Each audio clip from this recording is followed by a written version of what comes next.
ગઈકાલના રોજ સરસ્વતી શૈક્ષણિક સંકુલના પ્રિન્સિપાલ છે રાકેશભાઈ સોરઠિયા, તેમના વિરુદ્ધ ફરિયાદ એક આપવામાં આવેલી, જેમાં છોકરીઓ જે એમના સ્કૂલમાં ભણે છે એમની માતાએ ફરિયાદ આપેલી કે તેમની છોકરીને રૂમમાં બોલાવીને શારીરિક અડપલા કરે છે અને માંગણીઓ કરે છે. તે બાબતની ફરિયાદ આવતા 354 તથા પોક્સો એક્ટ મુજબનો ગુનો ભક્તિનગર પોલીસ સ્ટેશનમાં દાખલ કરવામાં આવેલો પ્રિન્સિપલ વિરુદ્ધ, અને ઉપરોક્ત ગુનાના કામે તપાસ police inspector Shri Bhaktinagar PI Sarvaiya સાહેબ કરી રહ્યા છે અને ઉપરોક્ત ગુનાના કામે આરોપીને અટક કરવામાં આવે છે.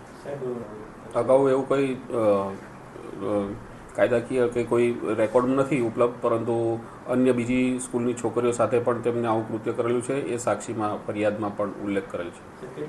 જો અન્ય કોઈ ભોગ બનનાર કોઈ પણ છોકરી અથવા સ્ત્રીને ફરિયાદ કરવી હોય તો અત્રેનું પોલીસ સ્ટેશનના દ્વાર ખુલ્લા છે, તેઓ ફરિયાદ કરી શકે છે. ભૂતકાળમાં તેમની સાથે કોઈ પણ આવું કૃત્ય થયું હોય તે બાબતે પણ પોલીસ સ્ટેશનમાં ફરિયાદ લેવામાં આવશે. એ અન્ય સહાયક છોકરીઓથી પણ માહિતી મળી છે કે ભૂતકાળમાં પણ થોડા સમયથી આવી પ્રવૃત્તિ કરતા હતા અને એ બાબતે વિગતવારની તપાસ પીઆઈ સાહેબ કરશે.